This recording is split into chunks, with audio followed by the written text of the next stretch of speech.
ये आदमी कोई मामूली इंसान नहीं है। देखने में ये इलाके का बहुत बड़ा डॉन लगता है, लेकिन फिर भी ये 20,000 रुपए महीने की नौकरी करने एक कैश वैन वाली सिक्योरिटी कंपनी में पहुंच जाता है। वहाँ फिटनेस टेस्ट के टाइम पैट्रिक अपनी असली ताकत छुपाने के लिए जानबूझकर निशाना मिस कर देता है। वो ऐसा नाटक करता है जैसे उससे भारी वजन उठ ही नहीं रहा हो। यहाँ तक कि सबसे आसान ड्राइविंग टेस्ट में भी वो ऐसे गाड़ी चलाता है जैसे उसे कुछ आता ही ना हो। आखिर में वो बस 70 नंबर लाकर किसी तरह मुश्किल से टेस्ट पास कर लेता है। 70% जस्ट पास हुए। न कम न ज्यादा, पूरे 70 नंबर। मतलब अपना स्कोर कंट्रोल करने में पैट्रिक भाई एकदम उस्ताद है। इस तरह उसे सफलता पूर्वक सिक्योरिटी कंपनी में काम मिल जाता है। लेकिन भाई, ये काम इतना भी आसान नहीं है। यहाँ साल भर में 2000 से ज्यादा बार बैंक लूटे जाते हैं। मतलब हर हफ्ते लगभग 14 बार डकैती। सीधे शब्दों में कहें तो हर दिन किसी न किसी बैंक का सामना लुटेरों से होता है। और बिल्कुल ऐसा ही हुआ। जिस दिन पैट्रिक की पहली ड्यूटी थी, उसी दिन उनका पाला लुटेरों से पड़ गया। अचानक एक पिकअप ट्रक उनके सामने आकर रास्ता रोक लेता है। गुंडे कैश वैन के कैप्टन को गाड़ी से बाहर खींच लेते हैं और बिना कुछ बोले उसे मुक्का मारकर नीचे गिरा देते हैं और सारा कैश देने की धमकी देते हैं। बगल में बैठा ड्राइवर डर के मारे बुरी तरह कांप रहा था। उसकी कार से बाहर निकलने की हिम्मत ही नहीं हो रही थी। लेकिन पैट्रिक एकदम आराम से कहता है कि वो सब संभाल लेगा। फिर वो गुंडों के कहने पर वैन का पीछे का दरवाजा खोलता है और सारा कैश पीछे वाली गाड़ी में फेंक देता है। इसी बीच वो जानबूझकर नोटों का एक बैग जमीन पर गिरा देता है। लुटेरों के गैंग का लीडर तुरंत वॉकी टॉकी पर उसे गालियां बकने लगता है। अगर ज्यादा चालाक बने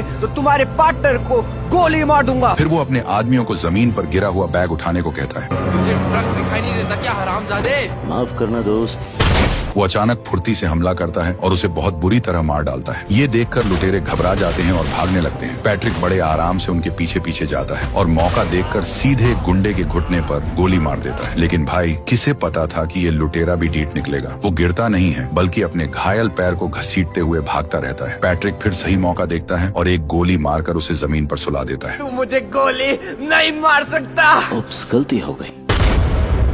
पीछे से आ रहे उसके साथियों ने ये सब देख लिया था। दोनों पैट्रिक की गजब की निशानेबाजी देखकर इतने हैरान थे कि उनके मुंह खुले के खुले रह गए। लेकिन पैट्रिक ने उनको कोई भाव नहीं दिया और बाहर जाकर एक एक करके लुटेरों के नकाब हटाने लगा। वो ऐसा इसलिए कर रहा था ताकि अपने बेटे को मारने वाले हत्यारे को ढूंढ सके। 5 महीने पहले पैट्रिक और उसका बेटा कार से सुपरमार्केट जा रहे थे। रास्ते में बेटे का मन सड़क किनारे मिलने वाला पैनकेक खाने का हुआ। पैट्रिक ने गाड़ी साइड में लगाई और बेटे के लिए पैनकेक लेने उतर गया। लेकिन जब वो अपना ऑर्डर बनने का वेट कर रहा था, दूसरी तरफ उसके बेटे के साथ बड़ा कांड हो गया। पैट्रिक ने देखा कि कुछ लोगों ने सड़क रिपेयर करने के बहाने एक कैश वैन को रोक लिया है। फिर एक जेसीबी से वैन के पिछले पहिए उठा दिए, कट्टर मशीन से दरवाजे काट दिए और अंदर एक स्टन ग्रेनेड फेंक दिया। इसके बाद लुटेरों ने बंदूक के दम पर सबको कार से नीचे उतारा और सारा कैश ट्रांसफर कर लिया। लेकिन जब लूट लगभग खत्म होने वाली थी, लुटेरों ने देखा कि पैट्रिक का बेटा ये सब अपनी आंखों से देख रहा है। उन्होंने तुरंत उस पर बंदूक तान दी और जल्दी से कार से नीचे उतरने को कहा। बेचारा बच्चा इतना डर गया कि उसने जल्दी से अपने पापा को फोन लगाया, लेकिन पापा का फोन बिजी था। लुटेरे को बंदूक ताने देखकर उसने कोई चालाकी नहीं की और चुपचाप कार से उतरकर जमीन पर लेट गया। वैसे तो उसे बस लुटेरों के लूट कर जाने का वेट करना था और वो बच जाता, लेकिन एक सिक्योरिटी गार्ड लुटेरों से भिड़ना चाहता था। एक बूढ़े काले साथी ने उसे ऐसा करने से रोका, लेकिन वो गार्ड अचानक घूमा, एक तेज चाकू निकाला और सीधे विरोधी पर हमला कर दिया। एक ही बार में उसने उसे गिरा दिया। जब वो बूढ़ा काला आदमी उसे बचाने गया तो वो भी नहीं बच पाया। ये सब देखकर पैट्रिक का बेटा खुद को रोक नहीं पाया और उसने छुपकर एक नजर देख ली। उसने देख लिया कि एक लुटेरे ने अपना नकाब हटा रखा था। उस लुटेरे को लगा कि उसकी पहचान खुल जाएगी, तो उसने अपनी बंदूक निकाली और सीधे गोलियां चलाकर बच्चे को मार डाला। पैट्रिक पैनकेक लेकर वापस लौटा तो उसने ठीक यही सीन देखा। वो पागलों की तरह अपने बेटे की तरफ भागा, लेकिन गुंडे ने उसके कंधे पर गोली मार दी और वो वहीं जमीन पर गिर गया। उसने दर्द सहा, लेकिन अपने बेटे को मारने वाले को घूरता रहा। उस लुटेरे को जरा भी अंदाजा नहीं था कि उसने किस आदमी से पंगा ले लिया है और उस पर कितनी बड़ी आफत आने वाली है। कुछ दिनों बाद जब पैट्रिक अस्पताल में होश में आया और उसे अपने बेटे की मौत की खबर मिली, तो वो अंदर से टूट गया। उसने कसम खाई कि वो अपने बेटे का बदला लेने के लिए उस हत्यारे को अपने हाथों से मारेगा। उसकी बीवी ने भी उसे ताने मारे कि वो अपने बेटे को नहीं बचा पाया और उससे तलाक मांग लिया। पैट्रिक ने कोई सफाई नहीं दी क्योंकि वो खुद को भी माफ नहीं कर पा रहा था। 3 घंटे बाद पैट्रिक अपनी कार से एक बिल्डिंग की छत पर पहुंचा। वहाँ उसकी मुलाकात CIA के एक बड़े ऑफिसर से हुई। उस ऑफिसर ने अपनी जेब से एक एक पर्ची निकालकर पैट्रिक को दी। उस पर्ची पर उन खूंखार मुजरिमों के नाम थे जिन्हें कानून भी नहीं पकड़ पाया था। पैट्रिक ने उस ऑफिसर को भरोसा दिलाया कि जो काम वो 20 साल में नहीं कर पाया वो उसे सिर्फ 2 हफ्ते में निपटा देगा। पैट्रिक की बात सुनकर ऑफिसर ने मुस्कुराकर हामी भर दी। घर लौटकर पैट्रिक ने तुरंत अपने सबसे खास आदमियों को बुलाया और हुक्म दिया कि किसी भी कीमत पर उस कातिल को ढूंढ निकालो। कुछ ही दिनों में उसके आदमियों ने उस लिस्ट वाले सारे लोगों को ऊपर पहुंचा दिया, यहाँ तक कि उन लोगों को भी नहीं छोड़ा जिनका उस हत्यारे से थोड़ा सा भी कनेक्शन हो सकता था। लेकिन भाई, उसके आदमियों ने कितनी भी जांच की, उन्हें उस हत्यारे का कोई सुराग नहीं मिला। पैट्रिक समझ गया कि सामने वाला कोई ऐरा गैरा लुटेरा नहीं है, पक्का उसका कोई बड़ा बैकग्राउंड है। हफ्तों तक लगातार लोगों को मारने और पूछताछ करने की वजह से उसका आदमी लाओबाई इतना थक गया था कि उसकी दाढ़ी सफेद हो गई। ऐसे ही बिना मतलब हाथ पैर मारने से बचने के लिए एक औरत ने पैट्रिक को अपना प्लान बदलने को कहा। सोचने वाली बात थी कि वो लोग कैश वैन लूटकर बिना कोई सुराग छोड़े गायब कैसे हो गए। पक्का कंपनी के अंदर उनका कोई अपना आदमी मिला हुआ था। इसीलिए पैट्रिक ने अपनी पहचान बदली और एक सिक्योरिटी गार्ड की नौकरी करने कैश कंपनी में आ गया। और टेस्ट में उसने अपना स्कोर इसलिए कम रखा था ताकि किसी को उस पर शक न हो। नौकरी मिलने के बाद जब किसी का ध्यान नहीं था, उसने चुपके से अपने मोबाइल से अपने साथ काम करने वालों के आईडी कार्ड की फोटो खींच ली। एक रात पैट्रिक सीधे अपनी साथ काम करने वाली डाना के घर पहुंच गया, क्योंकि जांच में उसे पता चला था कि डाना के अकाउंट में कहीं से मोटा पैसा आया है। उसे पूरा शक था कि ये पैसा अंदर की खबर देने के बदले मिला है, इसलिए उसने डाना से सच उगलवाने का फैसला किया। पहले तो डाना को लगा कि पैट्रिक ऐसे ही मिलने आया है, लेकिन उसने सपने में भी नहीं सोचा था कि पैट्रिक सीधे बंदूक निकाल लेगा। नहीं, ठीक है, बताती हूँ तुम्हें, सब बताती हूँ, रुको। तब डाना को समझ आया कि पैट्रिक कोई मजाक नहीं कर रहा है। उसने डर के मारे सच बता दिया कि ये पैसा कहाँ से आया। असल में ये पैसा किसी का कंपनी में छूट गया था और उसने बस लालच में आकर इसे अपनी जेब में रख लिया था। लुटेरों से उसका कोई लेना देना नहीं था। डाना ने कहा कि वो लालची जरूर है, लेकिन पैसों के लिए किसी की जान नहीं ले सकती। पैट्रिक ने फिलहाल उसकी बात मान ली, क्योंकि डाना के माँ बाप अभी भी पैट्रिक के आदमियों के कब्जे में थे, तो वो झूठ बोलने की हिम्मत नहीं कर सकती थी। अब सुनो उन रहस्यमयी लुटेरों की कहानी। वो असल में रिटायर हो चुके फौजियों की एक टीम थी। उनका बॉस बिली नाम का एक सार्जेंट था। इन लोगों ने सालों तक देश के लिए अपनी जान दांव पर लगाई थी और रिटायर होने के बाद वो छोटी मोटी और मेहनत वाली नौकरी नहीं करना चाहते थे। इसलिए उन्होंने गैंग बनाकर कैश वैन लूटना शुरू कर दिया। अपनी पहली ही डकैती में उन्होंने 10 लाख से ज्यादा छाप लिए। हालांकि बीच वाले आदमी ने काफी कमीशन खा लिया, लेकिन फिर भी उनके हाथ जो पैसा आया वो किसी भी नौकरी की कमाई से बहुत ज्यादा था। इस पैसे का चस्का लगने के बाद उन्होंने इसे ही अपना फुल टाइम काम बना लिया। उन्होंने उस पैसे से अपने सारे हथियार एकदम लेटेस्ट कर लिए। इस बार उनका टारगेट सीधे सिक्योरिटी कंपनी का मेन गोदाम था। उनका प्लान था कि ये एक बड़ी डकैती करेंगे और फिर हमेशा के लिए रिटायर हो जाएंगे। इसके लिए उन्होंने फिर से ट्रांसपोर्ट कंपनी के अपने अंदर वाले आदमी से सेटिंग कर ली। दूसरी तरफ पैट्रिक ने लुटेरों को कैसे मारा, ये खबर पूरी कंपनी में आग की तरह फैल गई। पुलिस भी मामले की जांच करने आ धमकी। सुपरवाइजर ने सोचा कि इसी बहाने पैट्रिक को नौकरी से निकाल दें, लेकिन बॉस का सोचना अलग था। उसने पैट्रिक की बहादुरी की खूब तारीफ की और उसे प्रमोशन और सैलरी बढ़ाने का वादा भी किया। एक दिन पैट्रिक फिर से ड्यूटी पर था और किस्मत से उनका पाला फिर से डकैती से पड़ गया। उसने देखा कि लुटेरों ने तुरंत अपने हथियार निकाल लिए हैं। सामने वाले ने कार में गैस छोड़ दी। कार के अंदर बैठे लोगों का दम घुटने लगा और उन्हें मजबूरी में कार से बाहर आना पड़ा। लेकिन जब पैट्रिक अपनी नाक और मुंह ढककर धीरे धीरे कार से बाहर निकला, तो जो लुटेरे अभी तक हवा में उड़ रहे थे, उसकी शक्ल देखते ही उनकी सिट्टी पिट्टी गुम हो गई। 2 सेकंड के अंदर सारे लुटेरे दुम दबाकर ऐसे भागे कि उनका कोई अता पता नहीं चला। ये सब देखकर कैप्टन का तो दिमाग ही सुन्न हो गया। उसे समझ आ गया कि उसके सामने खड़ा ये गंजा आदमी कोई आम बंदा नहीं है। वापस जाकर उसने कंपनी के बड़े साहब लोगों को ये बात बताई और उन्होंने पैट्रिक की जांच करने के लिए FBI के एजेंट बुला लिए। उन्होंने पैट्रिक से जो भी पूछा, पैट्रिक ने बस यही रटा रटाया जवाब दिया कि उसने सिर्फ नियम के हिसाब से काम किया है। फिर एजेंट ने पैट्रिक को एक वीडियो दिखाया। पैट्रिक के एकदम शांत चेहरे पर अचानक दुख दिखाई दिया, क्योंकि स्क्रीन पर वही मनहूस दिन चल रहा था जब उसके बेटे को मारा गया था। कैमरा फुटेज बहुत धुंधला था, इसलिए पुलिस को अभी तक कोई काम का सुराग नहीं मिला था। पैट्रिक को लगा कि उसने उन्हें बातों में उल्लू बना दिया है, लेकिन उसे ये नहीं पता था कि पुलिस को उसकी असली पहचान पहले से ही मालूम पड़ चुकी है। पुलिस वालों ने तुरंत अपने बड़े अफसरों को इसकी रिपोर्ट दी, लेकिन उनके बॉस ने कहा कि इस मामले से दूर रहो और ऐसे नाटक करो जैसे तुम्हें कुछ पता ही नहीं है। देखते ही देखते पैट्रिक को कंपनी में काम करते हुए 5 महीने बीत गए। एक दिन वो और उसका कैप्टन एक ड्यूटी पूरी करके कंपनी वापस लौट रहे थे। तभी कैप्टन ने अचानक कुछ ऐसा बोला जिससे पैट्रिक के होश उड़ गए। मेरे दोस्त, मैंने कैश ट्रक लूटने में उनकी मदद की है। जो गार्ड्स मारे गए वो जरूरी था।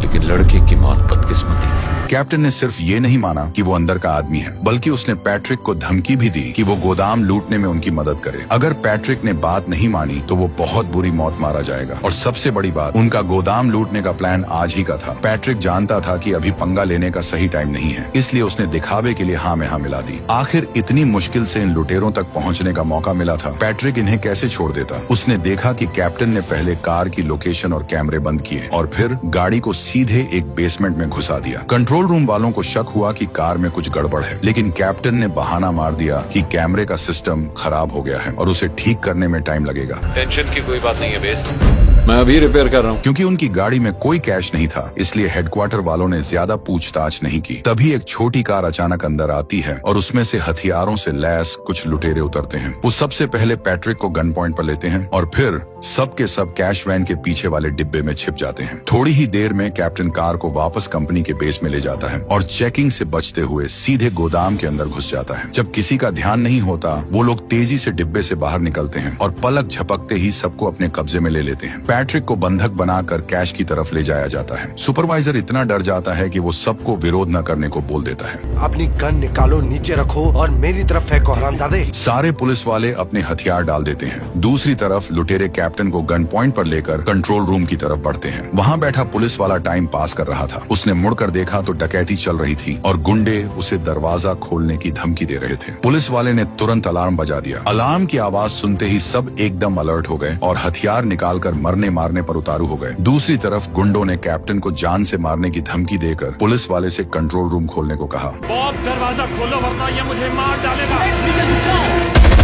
उन्होंने काफी देर तक गोलियां चलाईं, लेकिन लुटेरों का बाल भी बांका नहीं हुआ, क्योंकि उन्होंने पहले से ही मोटी बुलेट प्रूफ जैकेट पहन रखी थी। एक आदमी ने दरवाजा खोला और अचानक बड़ा धमाका हुआ। अपने खतरनाक हथियारों के दम पर लुटेरों ने कुछ ही मिनटों में सारे पुलिस वालों को मार डाला। अब पूरा गोदाम उनके कब्जे में था। उन्होंने सीधे जाकर मेन गेट का बटन दबाया और बाहर खड़े अपने सार्जेंट को भी अंदर बुला लिया। फिर वो अपने प्लान के हिसाब से नोटों के बंडल बांधने लगे। नोटों की गड्डियों को बैग में ठूंसा जा रहा था और बाहर खड़े लोग उन्हें कार में लाद रहे थे। लेकिन जब उन्हें लगा कि सब एकदम मक्खन की तरह चल रहा है, तभी अचानक एक गार्ड ने उन पर हमला कर दिया। उसकी चलाई 2 गोलियों ने सफलतापूर्वक लुटेरों का ध्यान भटका दिया और यही मौका था जिसका पैट्रिक बेसब्री से इंतजार कर रहा था। पैट्रिक बिजली की तेजी से घूमा, एक लुटेरे को गिराकर लात मारी और उसकी गर्दन तब तक दबाए रखी जब तक वो शांत नहीं हो गया। इसके बाद पैट्रिक ने एक एक करके उनके नकाब हटाकर चेक करना शुरू किया। जब उसने देखा कि ये वो आदमी नहीं है जिसे वो ढूंढ रहा है, तो वो जल्दी से अपने साथियों की रस्सियां खोलने गया और उन्हें कहीं छुपने को कहा। दूर खड़े हथियारों से लैस दुश्मनों को देखकर पैट्रिक सोच में पड़ गया कि इनका मुकाबला कैसे करे। तभी उसकी नजर जमीन पर पड़ी। वहाँ एक पूरा सेट पड़ा था, एक ऐसा नकाब जिससे कोई पहचान न पाए कि कौन कौन है, और एक तगड़ी बुलेट प्रूफ जैकेट। फिर क्या था, उसने सीधे कपड़े बदले और खुद को एक लुटेरे का भेष दे दिया। फिर वो सीना तान कर एक लुटेरे के पास गया, उसके सिर पर बंदूक सटाई और उसे अपना नकाब उतारने की धमकी दी। जब उसे पता चला कि ये हत्यारा नहीं है, तो पैट्रिक ने सीधे ट्रिगर दबा दिया। गोली की तेज आवाज से बाकी लुटेरे चौकन्ने हो गए, लेकिन पैट्रिक बिल्कुल नहीं घबराया। उसने पलटकर अपना फोन सामने की जेब में छिपा लिया, लेकिन उसे नहीं पता था कि एक लुटेरे ने उसे कैमरे में देख लिया है। दूसरी तरफ एक पुलिस वाले ने ठीक एक लुटेरे को देखा। उसने तुरंत 2 गोलियां दागी, लेकिन तभी एक जोरदार धमाका हुआ और वो पुलिस वाला वही मौके पर ही शहीद हो गया। पैट्रिक तेजी से बाहर निकला, लेकिन अनजाने में उसे एक गोली लग गई। गनीमत थी कि उसने वो बुलेट प्रूफ गियर पहन रखा था। उसने तुरंत ट्रिगर दबाया, सिर्फ एक गोली मारी और फिर उस पर झपट कर उसे धर दबोचा। पैट्रिक को अंदाजा नहीं था कि इस बंदे में इतनी ताकत होगी। हाथापाई में पैट्रिक की जांघ में गलती से गोली लग गई। उसने झटके से विरोधी का हाथ मरोड़ा और उसकी गर्दन पर निशाना लगाया, लेकिन बंदूक की गोलियां खत्म हो चुकी थीं। पैट्रिक ने गजब की फुर्ती दिखाई, लुटेरे की तरफ अपना खंजर निकाला और विरोधी वहीं ढेर हो गया। हालात बिगड़ते देख लुटेरे डकैती का प्लान बीच में ही छोड़ना चाहते थे। दूसरी तरफ एक छोटे काले साथी ने पहले ही बैकअप के लिए फोन घुमा दिया था और भारी संख्या में स्वाट टीम रास्ते में थी। अभी उन्होंने कुछ ही गोलियां चलाई थीं कि वो गद्दार कैप्टन अचानक उनके पास आ गया। उसने भी बैकअप देने का नाटक किया और उनसे एक पिस्तौल मांग ली। मुझे अपनी गन दो। दूसरी तरफ घायल लुटेरे वहां से खिसकने का प्लान बना रहे थे। तभी पैट्रिक ने सीधे एक भारी बंदूक उठाई और उन लोगों पर अंधाधुंध फायरिंग शुरू कर दी। कुछ ही समय में सारी गोलियां खत्म हो गईं, तो उसने तुरंत नई मैगजीन लगाई और आखिरकार उस बूढ़े काले आदमी को सफलतापूर्वक मार गिराया। लेकिन जैसे ही वो आगे गोलियां चलाने वाला था, कैप्टन ने अचानक पीछे से उस पर हमला कर दिया। कैप्टन ने पैट्रिक को गोली मारकर गिरा दिया, लेकिन वो यहीं नहीं रुका। वो अपने उन साथियों को भी धोखा देता रहा जिन्हें अभी तक सच्चाई पता नहीं थी। उसने उसी तरीके से अपने एक और साथी को बाहर निकाला और उस पर भी अंधाधुंध गोलियां चला दी। सब साथियों को खत्म करने के बाद उसने जल्दी से सारे नोट कार में लादे और फिर कैश वैन भगाकर तेजी से गोदाम से निकल गया। पैट्रिक के लिए सबसे ज्यादा निराशाजनक बात यह थी कि उसने एक बार फिर अपने बेटे के हत्यारे को अपनी आंखों के सामने से भागते हुए देखा। टाइम बहुत कम था, इसलिए लुटेरे पैट्रिक को पूरी तरह खत्म करने के लिए कार से नीचे नहीं उतरे। गोदाम से बाहर निकलते ही लुटेरों ने गेट पर खड़ी पुलिस की गाड़ी को जोरदार टक्कर मारी और फिर शुरू हुई पुलिस और लुटेरों के बीच एक खतरनाक रेस। पता नहीं उन्होंने शहर में कितनी गलियां छानी। आखिर में उन्होंने कार को पहले से तैयार की गई एक बिल्डिंग में घुसा दिया और पीछे आ रही पुलिस को रोकने के लिए जल्दी से दरवाजा बंद कर दिया। अब उन्हें जल्द से जल्द कैश ट्रांसफर करना था। 7 लोगों की गैंग में से अब सिर्फ 3 लोग बचे थे और उनमें से एक बिली की गर्दन में गोली लगी थी और वो बस मरने ही वाला था। पैट्रिक के बेटे को गोली मारने वाले उस लंबे बालों वाले आदमी के दिमाग में अचानक सारा पैसा अकेले हड़पने का लालच आ गया। उसने पहले कैप्टन से कहा कि वो कैश अंदर ले जाए और खुद बिली की मदद करने का नाटक करने वापस आ गया। बिली भी समझ गया था कि इसकी नीयत में खोट है, इसलिए बिली ने तेजी से अपनी पिस्तौल निकाली, लेकिन वो लंबे बालों वाला उससे भी एक कदम आगे निकला। उसने बंदूक छीनी, दूर फेंकी, अपना खंजर निकाला और एक ही झटके में अपने ही बॉस का काम तमाम कर दिया। इसके बाद वो एकदम शांत होकर कैप्टन के पास गया और बोला कि ज्यादा खून बहने से बिली मर गया है। कैप्टन को सुनकर थोड़ी हैरानी तो हुई, लेकिन उसने ज्यादा शक नहीं किया। आखिर एक आदमी कम होने का मतलब था कि अब उसे और ज्यादा पैसा मिलेगा। इसके बाद दोनों ने सारा पैसा एक बाइक पर लादा और गोदाम की एक खुफिया सुरंग से होते हुए सेफ जोन में आ गए। वहाँ उन्होंने सारा कैश पहले से तैयार एक छोटी कार में भर दिया। लेकिन जैसे ही वो लंबे बालों वाला दरवाजा खोलने के लिए आगे बढ़ा, कैप्टन ने मौका देखकर अपनी जेब से पिस्तौल निकाल ली। लेकिन नतीजा क्या हुआ? जैसे ही कैप्टन मुड़ा, लंबे बालों वाला फिर उससे एक कदम आगे निकला और बिना पलक झपकाए ट्रिगर दबा दिया। अब ये पूरे 16 करोड़ रुपए सिर्फ उसके अकेले के हो गए थे। बस ये नहीं पता था कि वो इस हराम की कमाई का मजा कितने दिन ले पाएगा। घर लौटकर लंबे बालों वाले ने सबसे पहले जश्न मनाने के लिए अपने लिए एक 82 की महंगी शराब का पैक डाला और फिर सोचने लगा कि इतने सारे पैसे वो कैसे खर्च करेगा। अचानक उसे फोन बजने की आवाज आई। उसने इधर उधर देखा तो पता चला कि सामने वाले बैग में एक फोन रखा हुआ था। वो फोन चेक ही कर रहा था कि अचानक पीछे से एक आवाज आई, तुम फोन नहीं उठाओगे? जब उसने हिम्मत जुटाकर खुद को नॉर्मल किया और पीछे मुड़कर देखा तो वो हैरान रह गया। पता नहीं कब से एक आदमी उसके पीछे बैठा हुआ था। उसे लगा कि पैट्रिक पैसों के लिए आया है, इसलिए उसने उस करोड़ों की रकम को आधा आधा बांटने का ऑफर दिया। लेकिन पैट्रिक को पैसों से कोई मतलब नहीं था। उसने उस लंबे बालों वाले पर एक फाइल फेंकी और उसे खोलने का इशारा किया। इस फाइल में पैट्रिक के बेटे की पोस्टमार्टम रिपोर्ट थी। जब उस लंबे बालों वाले ने फाइल के अंदर की तस्वीरें देखी, तब जाकर उसे समझ आया कि अब उसका खेल पूरी तरह खत्म हो चुका है। आखिर क्या चाहिए तुम्हें? इतने लंबे इंतजार के बाद आखिरकार उसने अपने ही हाथों से